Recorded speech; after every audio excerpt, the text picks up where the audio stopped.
The message came through at 6 a.m. on a Tuesday morning, and it changed everything. Commander Min Kyung was sitting in her office at the Earth Defense Command Center when the alert suddenly appeared on her screen. Her communications officer, a young man named Ji-ho, burst through the door with red cheeks and wide eyes. "Commander, you need to see this right away," Ji-ho said, his voice shaking. "It is not normal. It is not anything we have ever seen before." Min Kyung looked up from her coffee, which had gone cold hours ago. She had been working since midnight, reviewing reports about the new space stations Earth had built near Mars. Her dark hair was tied back tightly, and there were small lines under her eyes from months of stress. The day Earth achieved faster-than-light travel had been exactly 3 months ago, and the world was still getting used to the idea that humanity was no longer alone in the universe. "What is it?" she asked, though something in Ji-ho's face told her it was something very big. Ji-ho placed a small device on her desk. A hologram appeared above it, and words formed in every human language at the same time. The message was simple but extraordinary. It came from something called the Galactic Council, and it was an invitation to send a delegation to something called Nexus Prime, an invitation to join the greater community of the galaxy. Min Kyung read the message 3 times. Each time, her heart beat a little faster. "Get Admiral Teo on the line," she said finally, "and call an emergency meeting with the World Government Council. We need to tell them about this before anyone else finds out." Within 2 hours, the secret was out. By noon, every news station on Earth was showing the same hologram. By evening, people were gathering in streets and squares around the world. Some were happy, some were afraid. Most people were confused about what this all meant for humanity's future. Admiral Teo was a tall man with gray hair and a calm face that had seen many difficult situations. He had been in the military for 40 years and had led the successful tests of humanity's first FTL ship just 3 months earlier. When he walked into Min Kyung's office, he looked both excited and worried at the same time. "It is real," he said, sitting down in the chair across from her desk. "I have verified the signal. It comes from somewhere far away, beyond our solar system. The mathematics of the message are advanced, but it checks out. This is genuine." "How do you think they found us?" Min Kyung asked. "We have only had FTL for 90 days. "They probably detected our first jump," Teo said.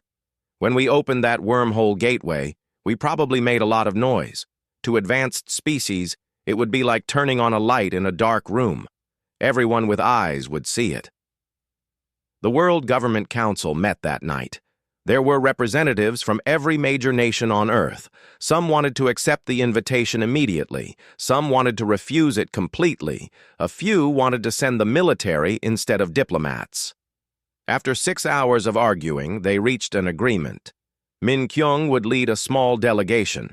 She would be accompanied by Han Jun, the head of Earth's diplomatic service, and Kyung Soo, the best scientist on the planet. They would take a small ship and travel to this place called Nexus Prime. They would listen to what the Galactic Council had to say, and they would report back to Earth. The preparation took 2 weeks.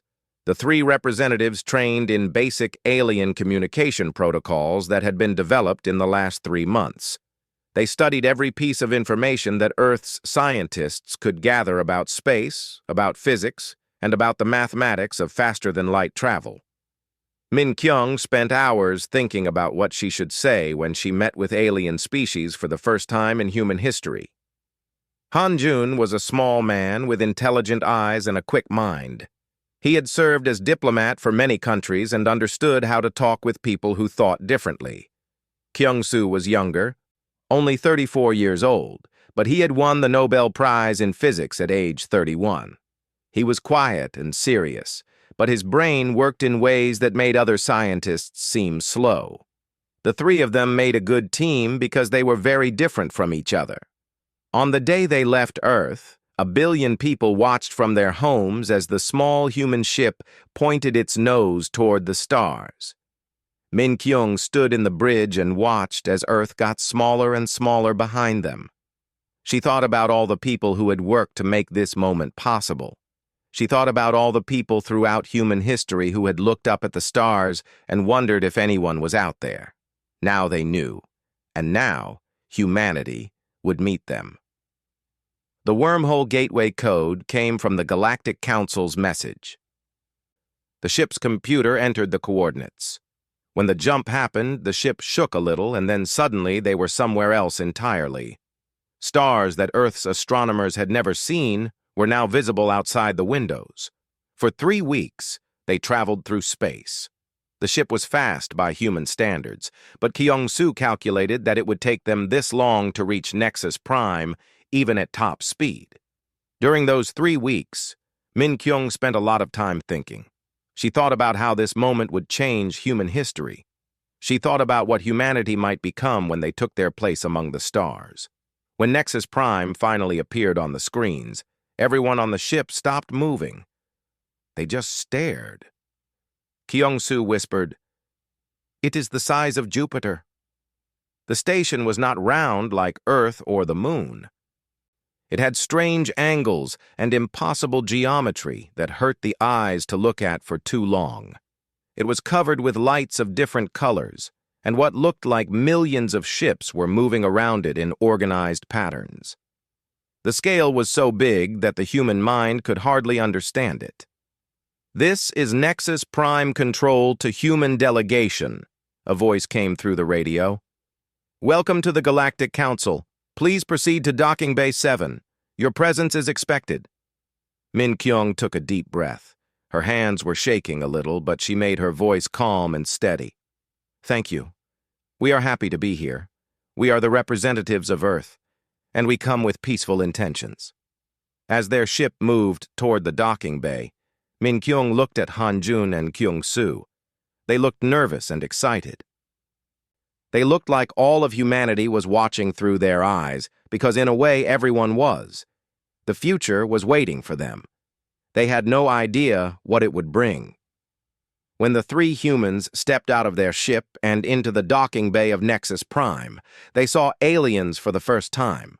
The docking bay itself was the size of a city, and there were hundreds of beings there. Some had tentacles, some had wings, some looked like they were made of light itself. Some looked like insects that could walk and talk. Min Kyung felt her heart beating very fast, but she kept her face calm and professional. A being that looked like pure energy made of blue light floated toward them. This was the Valorian representative, sent to welcome the humans to Nexus Prime. Its name was impossible to pronounce, but it told them to simply call it Greeter. "Welcome, humans," Greeter said in perfect English that came from a speaker attached to its blue light. "The Galactic Council is pleased to meet the newest species to discover faster-than-light travel. Please follow me. The first session of the assembly begins in 3 hours." Min Kyung, Han-jun, and Kyung-soo followed Greeter through the station. The hallways were enormous. The ceilings were so high that you could not see the top of them. Every person they passed stopped and stared at the 3 humans. Min Kyung realized that they were the smallest beings here.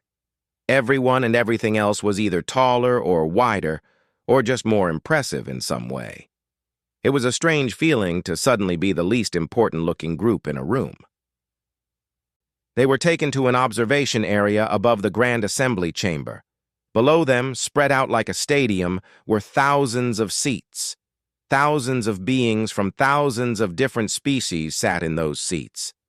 The noise was terrible and beautiful at the same time, with different languages and sounds mixing together into something that sounded almost like music. Lights flashed. Holographic displays showed information about trade agreements and territorial boundaries. This was the Galactic Council in action. Greeter showed them to 3 special seats that had been prepared for humans. The seats were smaller than the others, which made Min Kyung feel even more out of place. The first session was about something called territorial expansion protocols. Min Kyung could not understand most of it. The words were translated, but the concepts were strange and difficult. She looked at Han Jun and saw that he looked confused. She looked at Kyung-soo and saw that he was taking notes, his pen moving quickly across his computer screen. The session lasted 4 hours. When it finally ended, Min Kyung felt tired in a way that had nothing to do with her body.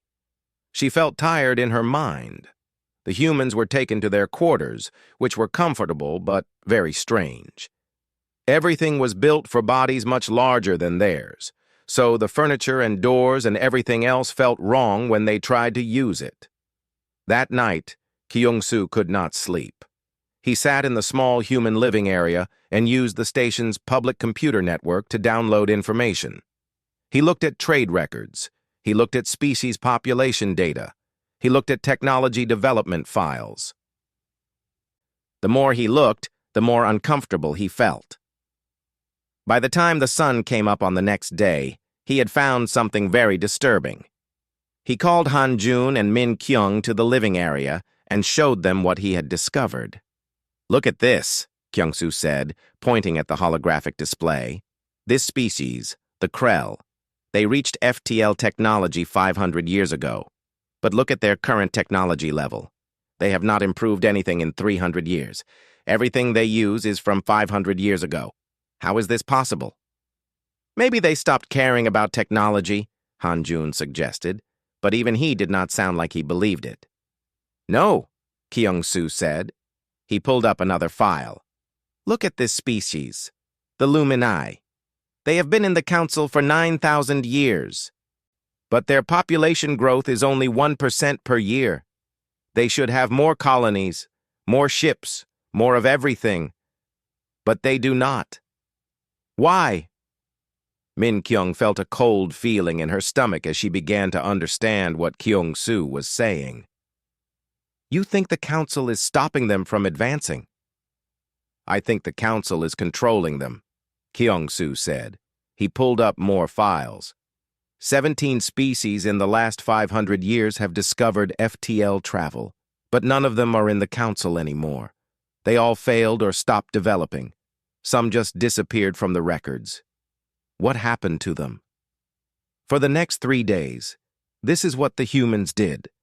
During the day, they sat in the assembly and listened to the council members talk about humanity's future. They listened to the Valorians talk about how humans were too aggressive. They listened to the Silica Collective talk about how humans were too emotional and unpredictable. They listened to the Krell talk about how humans were interesting, but probably would not last very long. The humans smiled and nodded and said nothing. But at night, Kyung-soo kept digging into the files. He found records of species that had requested advanced technology. The council had said no. He found records of diseases that could have been cured with technology that the council kept secret. Billions of beings had died because the council would not share this knowledge.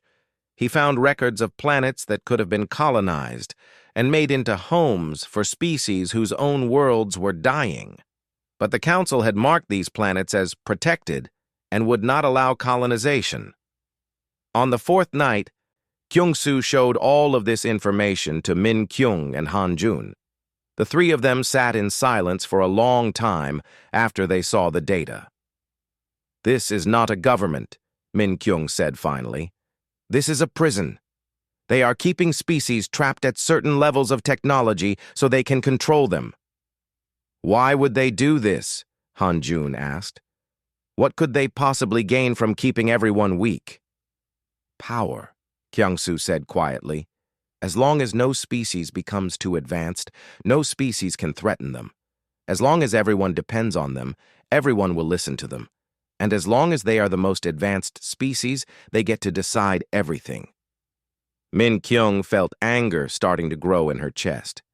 She thought about all the species who had been held back. She thought about all the people who had died because the council would not share medicine. She thought about the worlds that could have been homes but were not because the council said no. That night she made a very important decision. "We are not accepting their terms," she said to Han Jun and Kyung-soo. "Whatever they offer us tomorrow, we are not accepting it. We are going to show them that humanity is different from all the other species they control. Hanjun and Kyung-soo looked at her with new respect in their eyes. They understood what she was saying. They understood that everything was about to change.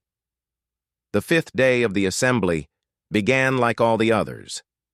The three humans put on their formal clothes and walked to the observation area above the Grand Assembly Chamber. The thousands of alien beings were already there, talking and moving and displaying information on holographic screens. Min Kyung sat down in her small chair and waited. The Valorian chair, the one who led all the meetings, spoke first. Its blue light flashed bright as it floated to the center of the chamber. The room became quiet immediately.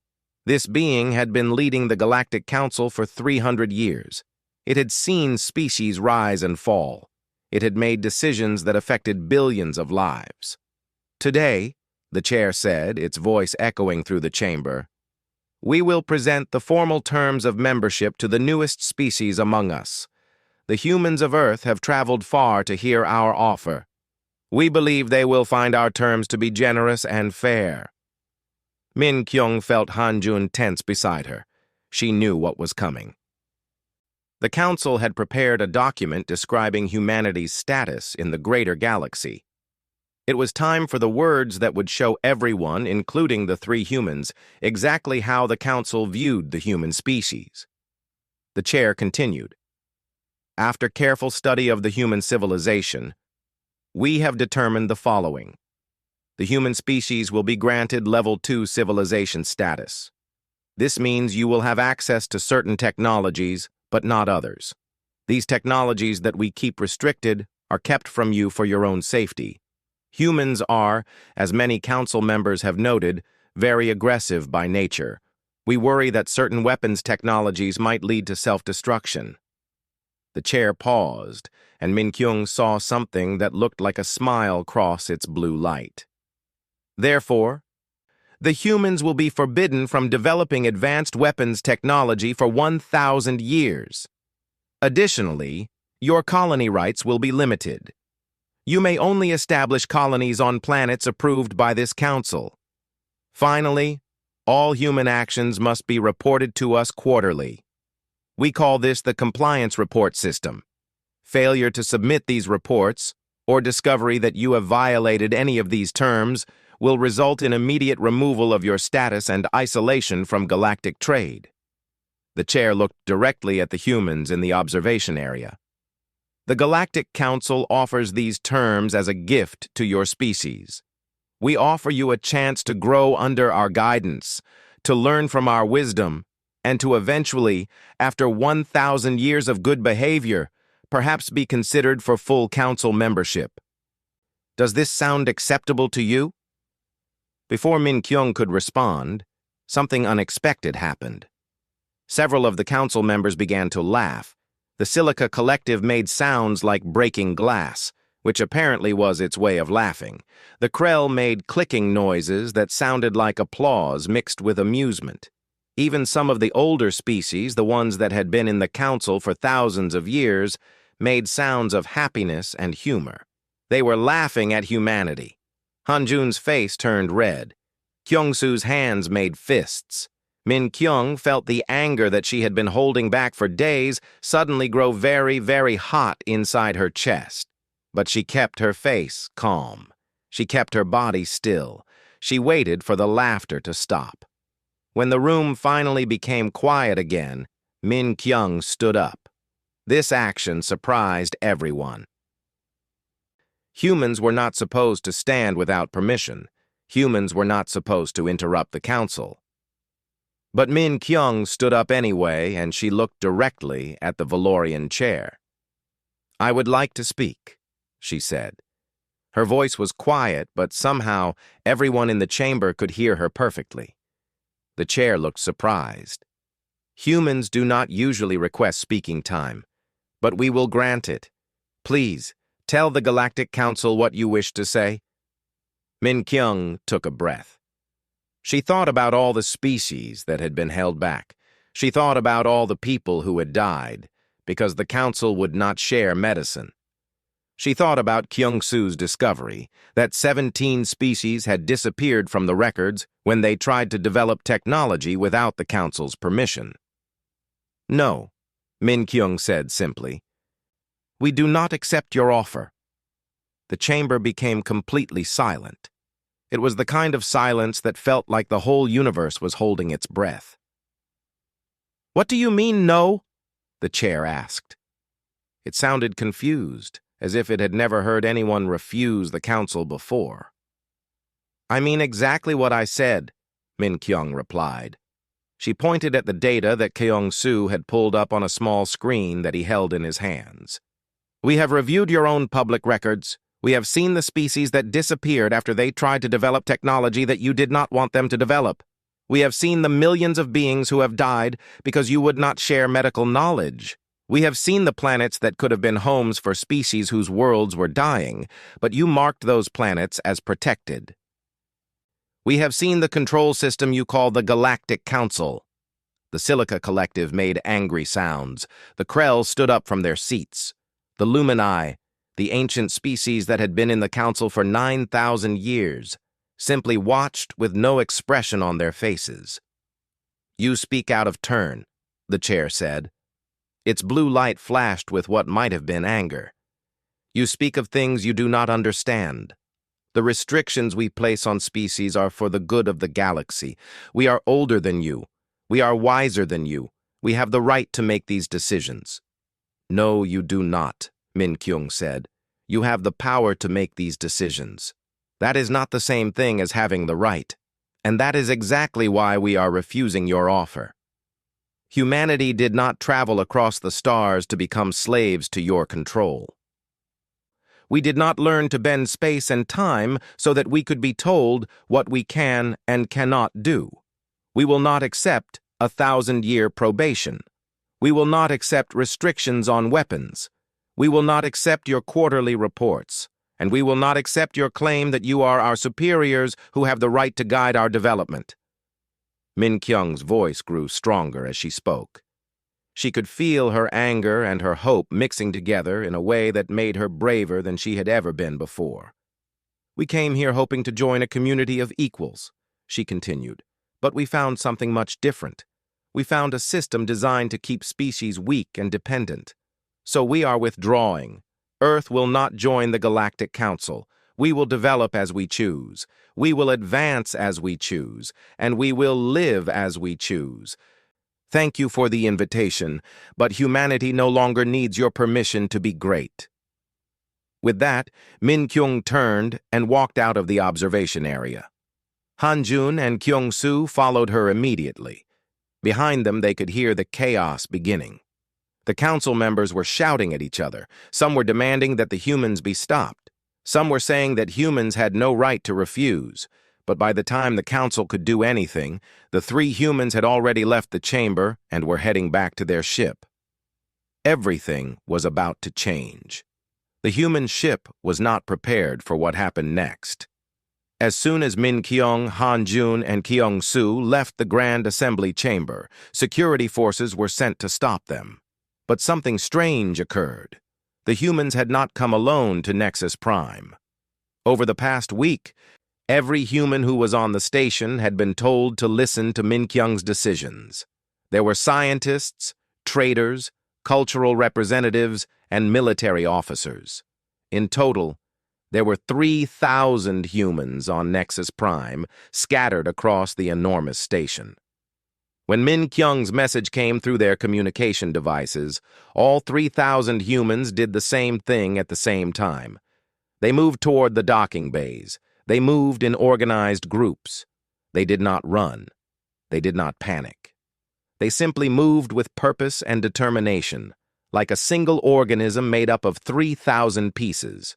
The security forces of the station did not know how to respond. Nexus Prime had been designed by a council that had never experienced real resistance before. The security systems were designed to manage small groups of criminals or troublemakers. They were not designed to handle 3,000 peaceful but determined people all moving in the same direction at the same time. When Min Kyung reached the human docking bay, she found dozens of her people already there, preparing the ships for departure. The engineering chief, a woman named Sun Hee, had already activated the launch sequence for all the human vessels. Outside the docking bay, they could see Council security forces rushing toward them, but they would not arrive in time. "Begin immediate launch," Min Kyung ordered. "Get every human on this station on a ship and off this station now." The first human ship powered up its engines. The docking bay doors opened, and the ship rose into space, pointing its nose away from Nexus Prime. Another ship followed, then another, and another. Within 15 minutes, all human ships had left the station. 3,000 humans had walked away from the Galactic Council. Back in the Grand Assembly Chamber, the Valorian chair had called for an emergency session. Every species in the council was present, and they were all talking at the same time. The noise in the chamber was terrible. Some species wanted to send military forces after the humans. Some wanted to declare humanity an illegal civilization that must be destroyed. Some wanted to close the wormhole gateway that led to human space so that they could never return. But the Lumini, the ancient species that had been in the council for 9,000 years, simply sat in silence. After a while, when the shouting had become less intense, the Lumini stood up. The entire chamber became quiet, because when the Lumini spoke, all other species listened. "We have made a mistake," the Lumini said. Its voice sounded old and tired, but also wise. "For 3,000 years I have served on this council. I have watched many species come and go. I have seen the patterns. Species that obey our restrictions grow weaker and more dependent on us. But this species, humanity, they are different. They are not interested in our permission or our approval. They are interested only in their own destiny. And that is why we should have feared them from the beginning." The chair turned its blue light toward the Lumini. "What do you mean, feared them? They are primitive. They have only had FTL for 3 months. "Exactly," the Lumini replied. "They achieved FTL in 3 months because they are driven by hope. They are driven by the belief that they can accomplish anything if they try hard enough. That is a very dangerous belief for a species to have, from our perspective, because that belief cannot be controlled. That belief cannot be restricted, and that belief will eventually make them more powerful than we are." As the humans' ships moved away from Nexus Prime, Min Kyung sent out a message. This message was not sent to just the Galactic Council. This message was sent to every civilization in the galaxy that had a communication receiver. The message reached planets in distant star systems. It reached isolated research stations. It reached trading vessels traveling through space. The message was short, but it was clear. "This is Commander Min Kyung of Earth. I speak to all species in the galaxy who wish to listen. Humanity has rejected the Galactic Council. We do not accept their restrictions. We do not accept their control. We do not accept the idea that some species have the right to decide the destiny of other species. We invite all species who are tired of living under the Council's control to join us in building a new future. A future where every species is free to develop as they choose. A future where knowledge is shared freely, not locked away. A future where no one can be told that their dreams are too big or their ambitions are too dangerous. Humanity will develop at our own pace. We will advance to the stars. And we will never bow to those who claim that power gives them the right to control others." The message was heard by every major species in the galaxy. On planet after planet, beings listened to Min Kyung's words. Some laughed and thought it was foolish for humans to reject the Council, but others thought about their own restrictions. Others thought about the knowledge that the Council kept from them. Others thought about the freedom that humans were claiming for themselves. On Nexus Prime, the Council members began to realize that something very important had changed. For 3,000 years, they had maintained control through fear, through the control of technology, and through the control of knowledge. But humans had just shown them that fear could be defeated. technology could be developed independently, and knowledge could be shared without permission. Hanjun sat beside Min Kyung as their ship traveled through space, heading back to Earth. "Do you think we did the right thing?" he asked. "Do you think humanity can survive without the Council's protection?" Min Kyung looked out at the stars that filled the darkness of space. Somewhere out there, other species were listening to her message. Somewhere out there, other beings were thinking about what freedom might mean. "I think," she said slowly, "that we finally gave humanity the chance to find out what we are truly capable of. And I think that is the most important thing we could have done." Kyung-soo, sitting in the science station, was already working on calculations. He was already thinking about what new technologies humans could develop now that they were free from the Council's restrictions. His mind was full of possibilities. The future was wide open, and for the first time in human history, it was entirely up to humanity to decide what that future would be. As their ships jumped to light speed and began the journey home, the galaxy itself seemed to hold its breath. Everything was about to change. 5 years after the humans walked away from the Galactic Council, the universe looked very different. Earth had changed more in those 5 years than it had in the previous 50 years.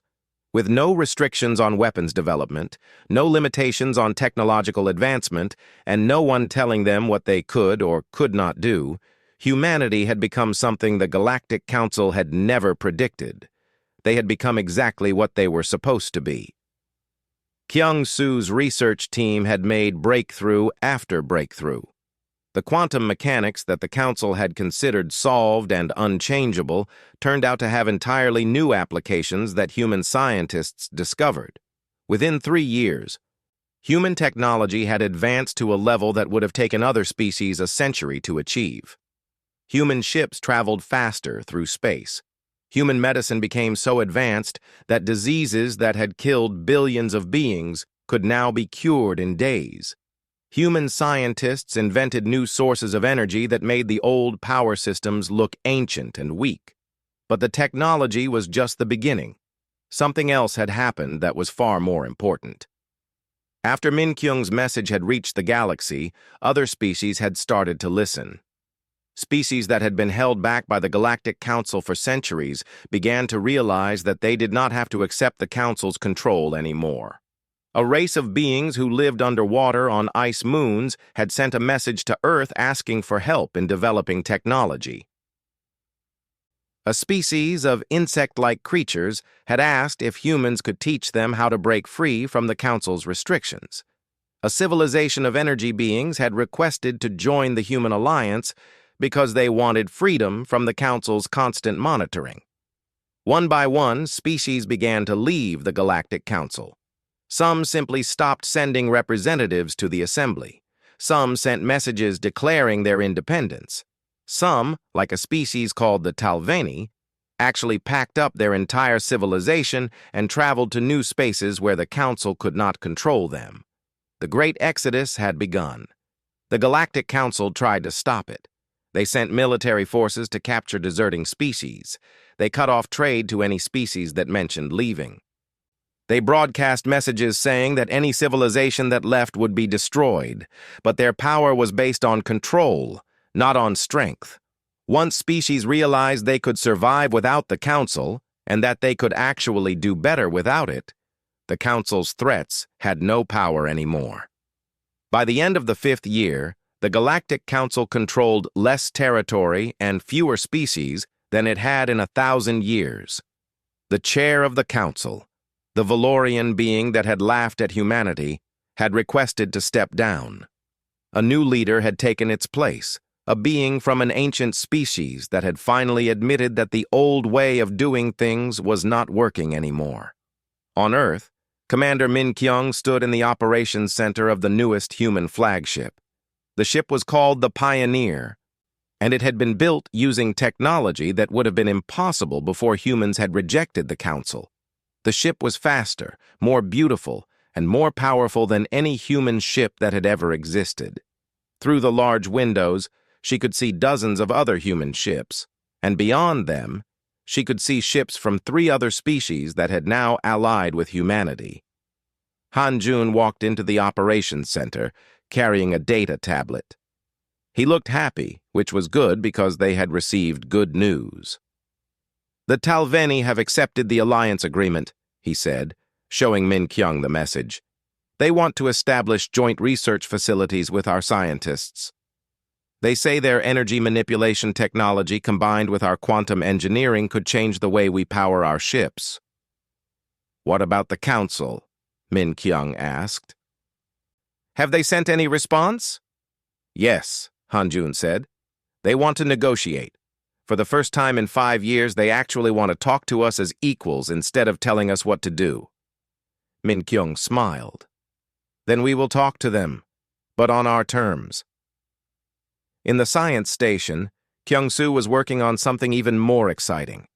He had discovered that humans could naturally develop abilities that other species had to use machines for. It was something that made humans different in ways that the Council had never expected, something that made human potential almost unlimited. He was writing papers about this discovery, and scientists from allied species were already contacting him for more information. But not everyone was happy about these changes. In the shadows of the galaxy, some species that had profited from the Council's system were angry about the new order. Some species that had depended on the Council for protection felt abandoned.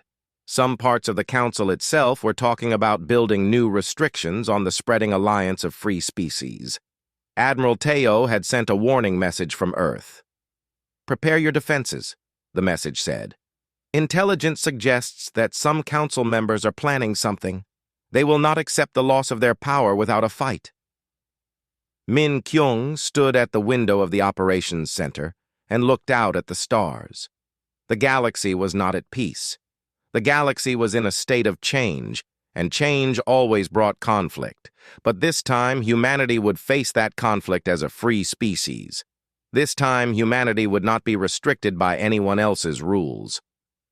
This time, humanity would be ready. Kyung-soo joined her at the window. "Are you worried?" he asked. "No," Min Kyung said. "I am careful. I am prepared. But I am not worried.